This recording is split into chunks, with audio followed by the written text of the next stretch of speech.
안녕하십니까. 암호화폐 정보를 전달해드리는 닥터 비트맨입니다. 네, 새벽간에 많은 암호화폐 시장의 변화가 있었죠. 네, 굉장히 조정을 세게 맞고 있습니다. 네, 비트코인이 단기 하락하면서 12,700달러를 터치했다는 소식과 동시에 암호화폐 시가총액이 1시간 동안 215억 원 달러가 증발했다고 합니다. 비트코인 더미넌스는 사상 최고치를 향해서 지금 달려가고 있는데요. 네, 비트코인이 지금 하락세를 보이면서 지난 1시간 암호화폐 시가총액이 215억 달러 감소한 뒤에 소폭 회복세를 나타내고 있다고 합니다. 네, 코인 마켓캡 기준으로 해서 현재 암호화폐 시장 전체 시가총액은 네, 이렇게 3,368억 6,893만 달러라고 하는데 비트코인 도미넌스가 65.65%로 2017년 그 암호화폐의 어마어마했던 그 시장보다 더 높은 수준으로 돌파를 했다고 하네요. 네, 비트코인 도미넌스가 높다고 해서 무조건 좋은 건 아닙니다. 네, 그만큼 비트코인의 영향력이 모든 암호화폐에 미친다는 뜻인데, 네, 하루빨리 비트코인 도미넌스가 조금이라도 좀 낮아져야 암호화폐 시장이 좀 더 건강하게 돌아가지 않을까 싶습니다. 물론, 네, 비트코인만 투자한 분들에게는 좋은 소식이겠죠. 네, 이러한 시장 속에서 지금 펀드 스트레스의 창업자 탐 리가 또 이상한 얘기를 했습니다. 네, 긍정적인 요인이 많다. 비트코인 2만 달러 간다. 네, 굉장히 낙관적인 얘기인데, 네, 미 월스트리트 소재 투자 리서치 업체 펀드 스트레스의 토마스 리 공동 창업자가 트위터를 통해서 다수의 긍정적인 요인들이 비트코인 가격의 오름세를 지지하고 있다라고 이렇게 언급을 했습니다. 네, 또한 세계의 중앙은행의 양적 완화 기조와 MMT, 즉 정부가 마구 돈을 찍어서 재정 지출을 극대화해야 한다는 현대 화폐 이론 등 거시적인 요인들에도 힘을 실어주고 있다고 하는데 레벨 10 수준 역사상 시세 상위 3%의 포모 사를 참고할 때 비트코인이 2만 달러를 넘을 가능성이 크다라고 언급을 했습니다. 네, 펀드 스트레스에서는 이제 포모의 단계를 1에서 10단계로 분류하고 있는데 현재 레벨 10이다. 최대 역사상 최대 수준이다라고 언급을 하는 거죠. 네, 과연 어떻게 될까요? 탐 리 같은 경우는 지금 네, 계속해서 예측을 하고 있는데 그 예측이 하나도 맞질 않아서 많이 욕을 먹고 있습니다. 네, 과연 어떤 식으로 흘러가게 될지 보도록 하겠습니다. 네, 블록체인 미디어 더 블록이 6월 주요 거래소 방문 트래픽 데이터를 인용해서 지난 6월 비트코인 가격 상승을 견인한 건 개인 투자자가 아니다라고 분석을 했습니다.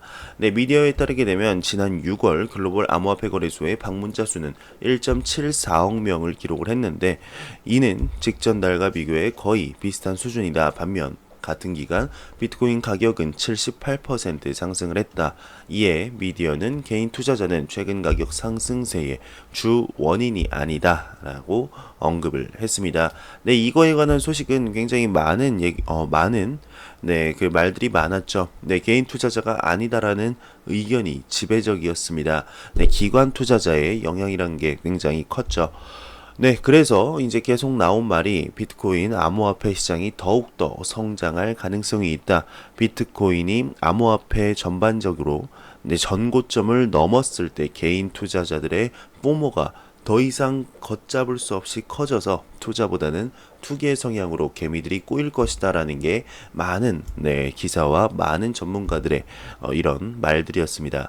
과연 어떤 식으로 지금 진행이 되게 될지 7월에 들어서 정말 암호화폐 방향성을 모를 정도로 올랐다 내렸다 올랐다 내렸다 급하게 올랐다가 급하게 내렸다가 이런 모습을 볼 수가 있는데 어떤 식으로 흘러가게 될지 한번 보도록 하겠습니다. 네, 비트코인 기반의 최초 채권이 발행될 예정이라고 합니다. 네, 세계 최초의 비트코인 표시 채권이 발행된다고 하는데요. 네, 채권은 암호화폐 시장에서 일어나는 현상을 뜻하는 포모, 호들, 문으로 불릴 예정이라고 합니다. 네, 룩셈부르크에 본사를 둔 증권회사 아르젠토와 영국 암호화폐 거래소 런던 블록 익스체인지는 영국 금융행위 감독기관 FCA의 규정을 준수하는 비트코인 표시 채권을 발행한다고 합니다. 네, 채권은 보통 이제 국가, 지방 자치단체 혹은 금융기관이나 이제 회사가 필요한 자금을 차입하기 위해 발행하는 유가 증권을 뜻하죠. 채권은 만기일이 존재해서 만기일까지 채권 보유자에게 특정 이자율을 설정하여서 이자를 지급을 하게 되는데, 네, 비트코인으로부터 채권이 발행되는 것의 의미는 비트코인이 핵심 자산으로서 더욱 위상이 높아졌음을 뜻합니다.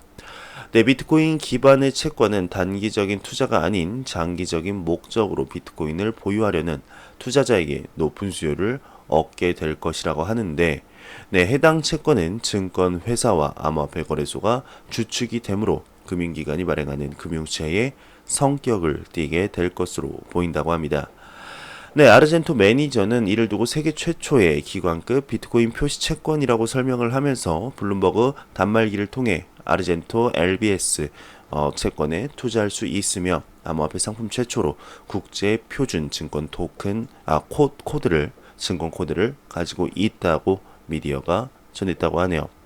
네, 아르젠토 CEO는 아르젠토 LBX 채권을 현재 비트코인을 보유하고 있으며 향후 몇 년간 팔 계획이 없는 사람들에게 적절한 상품이다, 이렇게 언급을 하면서 나스닥의 벡트 비트코인 선물 거래소가 오픈 이슈 및 비트코인 기반의 금융 시스템이 발전함에 따라서 비트코인이 가지는 잠재적 가치는 점점 더 높아질 것이다, 이렇게 기사가 마무리되고 있습니다. 네, 비트코인을 정말 장기적으로 보유를 하고 매도 계획이 없는 분들은 조금 알아보시면 될 것 같습니다. 과연 우리나라에서도 투자를 할 수 있는 이런 수단이 있는지, 저도 개인적으로는 관심이 가네요. 그리고 이제 7월 비트맥스에서 이미 비트코인 기반 채권 상품 출시 예정이다라고 나왔는데, 아직까지는 채권이 공식적으로 발행된 건 없습니다. 다 비트코인 기반의 채권 발행 예정일 뿐이죠. 과연 어떤 식으로 채권이 진행이 되게 될지, 그리고 암호화폐 시장 어떻게 움직임을 보여주게 될지 지켜봐야 될 것 같습니다. 네, 코인 마켓캡에서 가격 한번 보고 가도록 하겠습니다. 네, 그래프를 보게 되면 상당히 참 예쁘지 않은 모습이죠. 거의 미끄럼틀 수준인데요. 네, 지금 메이저 탑10 코인들 전반적으로 뚝배기가 깨지고 있습니다. 특히 라이트코인 같은 경우는 10%, 이오스 12% 하락을 하고 있고, 비트코인 같은 경우는 5% 하락을 했습니다. 그래서 한 1,400만 원대를 지금 유지를 하고 있고요. 이더리움 같은 경우 6%, 리플 XRP 같은 경우 얼마나 상승을 했다고 이렇게 9% 지금 하락을 하는 모습을 보여주고 있습니다. 하나로 421원대를 유지를 하고 있는데, 정말 이러다가 300원대를 다시 보는 건 아닌가 싶습니다.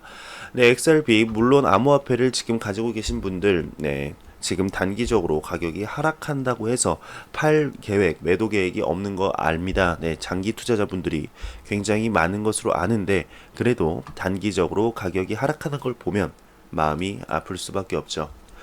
그러면 저는 다음 소식으로 넘어가도록 하겠습니다. 미 국세청 IRS죠. IRS가 암호화폐 탈세 대책 세울까 구글, 애플의 협력을 요청했다라는 소식이 나왔습니다.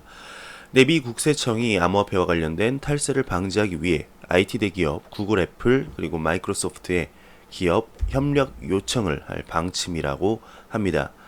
181장의 슬라이드로 이루어진 재무부 자료는 국세청에서 범죄 대책을 담당하는 제임스 다니엘이 작성한 자료인 것으로 나타났는데, 암호화폐나 블록체인의 개요와 기본 정보 및 사이버 범죄에 대해 설명을 하고 있다고 합니다. 하지만 아직 해당 자료가 실제로 국세청으로부터 나온 자료인지 출처는 불명확하다고 하는데, 해당 자료는 탈세 조사를 위해 암호화폐와 관련된 어플리케이션 다운로드 이력을 애플이나 구글, 마이크로소프트에 요구할 가능성에 대해서 언급을 하고 있고, 납세자가 보유하고 있는 계좌도 조세 대상에 오를 수 있다고 합니다. 조사 범위는 신용카드 이용 내역이나 페이팔처럼 간편 결제 내역으로도 확대될 것이라고 설명을 하는데요. 또한 비트코인 지갑이나 비밀키와 관련된 정보 등을 알아내기 어려울 땐 개인의 트위터나 페이스북 계정을 열람할 수 있다고도 기재되어 있습니다. 이는 국세청이 지금까지는 소극적이었던 탈세 대책을 발벗고 나서겠다는 의미로 볼 수가 있는데 암호화폐 관련된 회계 정보를 전달하는 트위터 계정인 크립토텍스걸의 로라 월터는 본인의 트위터에서 해당 자료에 대해 설명하기도 했다고 합니다.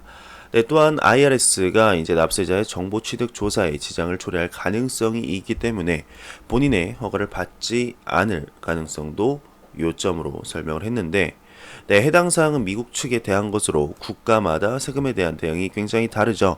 암호화폐 보급의 악용을 방지하기 위해서라도 각국의 세금 제도에 이제 주목할 필요성이 있다라며 기사가 마무리되고 있는데, 지금 미국에서는 친암호화폐적인 성향이 이렇게 돌고 있습니다. 네, 무작정 이제 세금에 대해서 뭐 얘기를 할 때 뭐 세금 하니까 안 좋은 거라고 보기는 조금 어렵죠. 뭐 물론 이번에 이제 엊그제 나온 기사에서 싱가포르가 네, 암호화폐 거래 관련해서 절대 이제 세금을 받지 않겠다. 암호화폐는 우리가 이끌어 가겠다라는 식의 발언을 했었는데, 지금 이제 미국 같은 경우는 굉장히 네, 그 트럼프 정부 주변에 있는 인물들이 모두 다 친암호화폐적인 성향을 띠고 있습니다. 특히 이제 의원 20명 요청에 따라서 얼마 전에 암호화폐 가이드라인 업데이트 예정이라고도 발표를 했고요. 그리고 미 국세청이도 암호화폐 납세를 수정할 계획이라고 합니다. 이 수정에는 이제 관련 세금 및 기타 이슈를 다룰 것이라고 하는데, 그거에 관한 이제 내용이 이번 기사에서 살짝 이제 발표가 된 것이 아닌가 싶습니다. 네, 정말 이제 미국 세청이 암호화폐에 대해서 수정이 이런 것도 이제 그 친암호화폐적인 성향을 가진 이런 정부의 압박 덕분이 아닌가라는 이런 추측도 많은데요. 네, 과연 어떤 식으로 네, 이렇게 변화가 되게 될까요?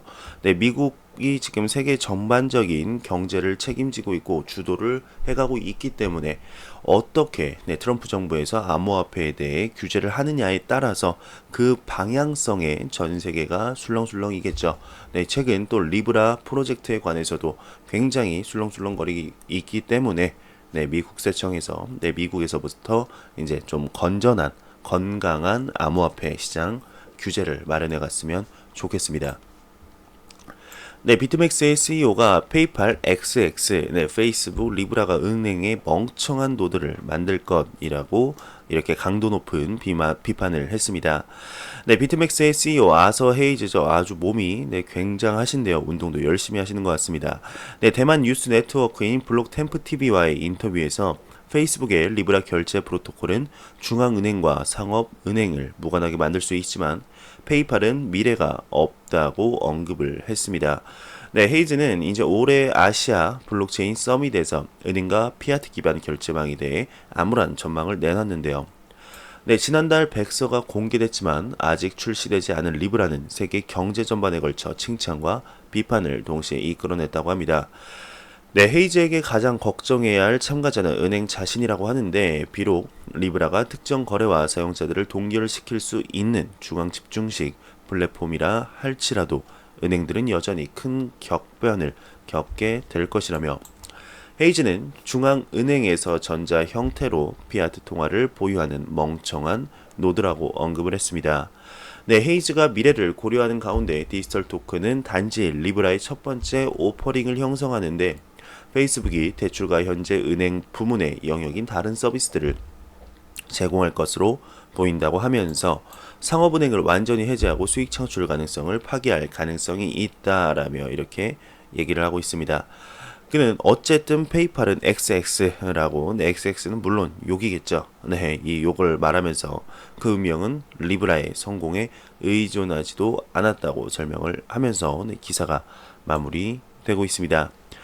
네, 그러니까 즉 이거 간단하게 줄여보면은 이제 리브라가 그 페이팔을 망하게 할 것이다. 이 내용이 주요 골자인데, 근데 이제 페이팔 같은 경우는 이미 리브라 컨소시엄에 참여를 하고 있죠. 리브라 컨소시엄 이제 우버나 페이팔 그리고 비자, 마스터카드 등 28개 기업들이 이미 참여를 하고 있고, 또 어제 이제 영국 대표 은행에서 스코틀랜드 왕실 은행도 네, 리브라 컨소시엄에 참여할 계획이라고 나왔죠.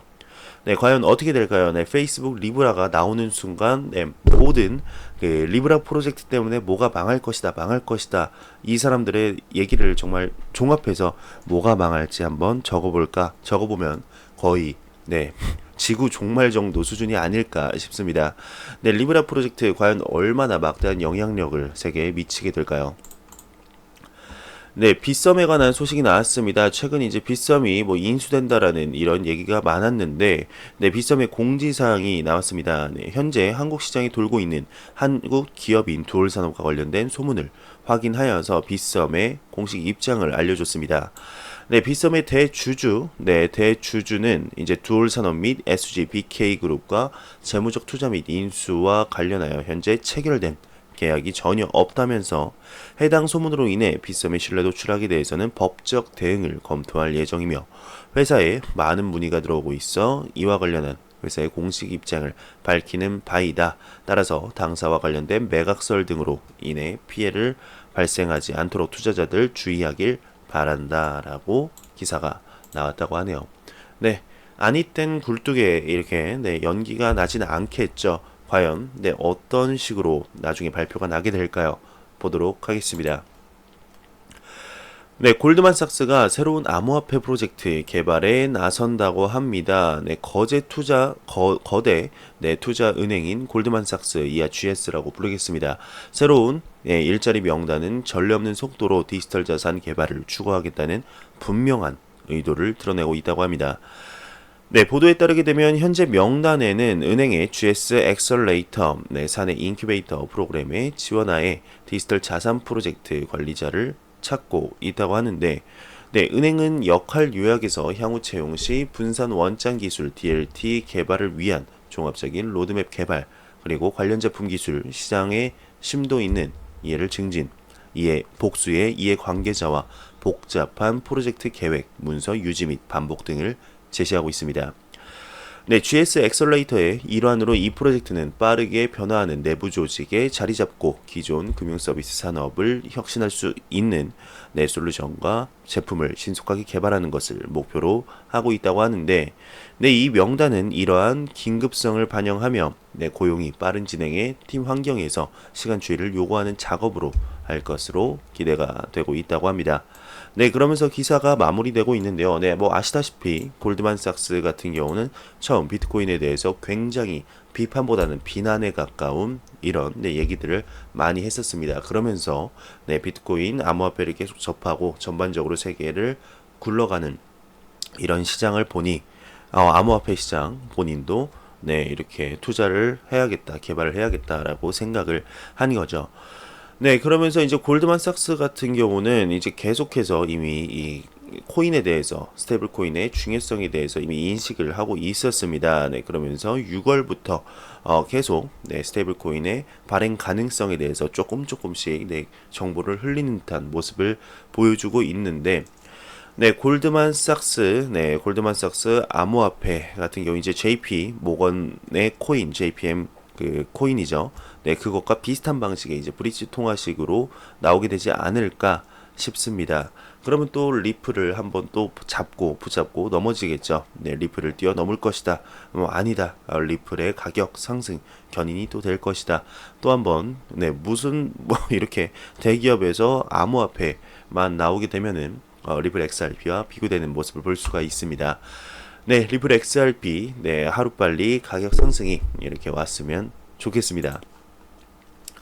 네, 터키가 CBDC 발행을 추진한다고 합니다. 국가 발전 로드맵에 이제 포함이 된다고 하는데, 네, 터키 행정부가 공식 홈페이지를 통해 제11차 국가 발전 계획에 중앙은행 발행 디지털 화폐 CBDC 연구 개발이 포함된 것으로 나타났다고 합니다. 네, 제11차 국가 발전 계획에는 2019년부터 23년까지 터키의 주요 경제 및 산업 발전 로드맵이 담겼다고 하는데, 네, 지금 가장 대표적인 게 이제 CBDC라고 하네요. 네, CBDC 같은 경우는 계속해서 네, 언급이 많이 나오고 있습니다. 네, 중국 인민은행 연구소장도 CBDC 공식 개발 추진을 했고요. 일본 같은 경우는 CBDC 발행 가능성이 현재까지는 없습니다. 왜 발행해야 되는지 일본 측에서부터 지금 별로 필요성을 못 느끼고 있기 때문인데, 그와 반대로 이제 IMF 같은 경우는 각국 중앙은행이 CBDC를 발행하게 될 것이라고 계속해서 언급을 하고 있고, 이제 3에서 5년 내로 필리핀 중앙은행도 CBDC를 발행할 것이다. 그리고 이제 국제결제은행 사무총장 같은 경우는 페이스북의 리브라 프로젝트가 CBDC의 발행을 각국의 발행 시기를 앞당겼다라는 이런 의견도 내놓았습니다. 그리고 현재 암호화폐 그 시장에 있어서 좀 애매한 이런 입장을 취하고 있는 러시아마저도 러시아 중앙은행 총재가 직접 언제가 될지 모르지만 CBDC를 도입하는 날은 무조건 올 것이다라고 언급을 할 만큼 지금 CBDC에 관한 많은 국가들의 이런 모습들을 볼 수가 있는데, 과연 우리나라도 CBDC 발행 추진을 하는 이런 기사를 볼 수 있을까요? 개인적으로는 아직까지는 확률은 낮지 않을까 생각이 듭니다. 미 메트로폴리탄 은행이 테더 관련 계좌를 동결 조치했습니다. 암호화폐 미디어 코인데스크에 따르게 되면 메트로폴리탄 커머셜 은행이 테더와 테더 관련 회사들의 계좌를 동결한 것으로 나타났습니다. 앞서 이제 뉴욕 검찰총장실은 테더와 관계사인 비트파이넥스를 손실, 은폐 혐의로 고발하면서 테더가 메트로폴리탄 커머셜 은행과 시그니처 은행 두 곳에 계좌를 보유하고 있다는 자료를 당국에 제출을 했죠. 플러스 토큰에 관한 소식이 나왔습니다. 플러스 토큰 관계자가 중국 공안 체포 공식 확인이 됐다고 하는데 몸통은 아니다 라고 언급을 했습니다. 오데일리 등 중국 현지 미디어에 따르게 되면 출금 중단 사태로 사기 의혹을 받고 있는 플러스 토큰의 주요 간부들이 중국 옌청 공안 당국에 인도된 것으로 나타났습니다. 앞서 플러스 토큰의 주요 간부로 알려진 6인이 바누아투에서 사기 혐의로 체포된 것으로 보도되었는데, 이와 관련해 옌청 공안 당국은 바누아투 사법 당국으로부터 이미 혐의자들을 인도받은 상태라며, 다만 이들은 플러스 토큰의 다단계 최상위 직급일 뿐 사건의 중요한 몸통은 아니다라고 언급을 했습니다. 얼마 전에 이제 체포가 됐는데 이 사람들이 플러스 토큰의 관계자인 것 같다라고 기사가 나왔는데, 정식적으로 이제 플러스 토큰의 관계자다라는 이런 얘기가 나왔습니다. 플러스 토큰 같은 경우는 이제 연 120%의 이제 보장을 해준다는 수익률을 보장해 준다는 이런 전형적인 다단계 혐의죠. 이런 걸로 미래의 전망이 밝다 막 이런 식으로 해서 이렇게 많은 투자자들을 끌어모으고 지금 먹튀 논란이죠. 여전히 출금이 불가하다고 합니다. 국민청원까지 등장을 했다고 하는데 지금 중국에서는 한국계 프로젝트라는 주장도 나오고 있습니다. 한국의 문제를 또 떠넘기려는 그런 것이 아닌가 싶은데, 플러스 토큰 과연 어떤 식으로 마무리가 되게 될까요? 처음에는 사기인 듯 사기 아닌 것 같은 막 요런 포지션이었는데 지금은 완전히 사기입니다. 이런 사기 조심하시길 바라겠습니다. 손학규 대표가 이제 4차 산업혁명 시대에는 시장에 자유를 줘야 한다. 규제 완화가 가장 중요하다라고 언급을 했습니다. 바른미래당 손학규 대표가 블록체인을 포함한 4차 산업혁명 시대에는 자유를 부여해야 한다며 규제 완화의 중요성에 대해 강조해서 눈길을 끌었다고 하는데, 혁신 성장을 얘기하지만 규제 완화나 해지 등이 현재 너무 더딘 편이다. 실리콘밸리를 이번에 찾았을 때 제일 먼저 느낀 게 자유다. 식당, 카페, 공원 등 어디를 가든지 사람들이 편하게 노트북을 꺼내놓고 일하는 모습을 봤다. 그 자체가 하나의 기업 같았다. 우리가 제대로 4차 산업혁명을 이뤄내려면 시장에 자유를 줘야 한다. 규제 완화라고 하는 것이 결정적으로 중요하다고 생각을 한다. 그러면서 이제 질문을 했나 봅니다. 기자가 질문을 했는데 4차 산업혁명 기술 중 하나로 불리우는 블록체인에 대해서는 어떻게 생각하느냐? 사실 정병국 의원이 바른미래당을 블록체인 정당으로 만들겠다고 하는 등 블록체인 전문가인데 나는 잘 모른다. 블록체인은 모든 사람에게 공정하고 오픈되고 정보가 제공된다. 동시에 정보 보호도 된다는 특징이 있다.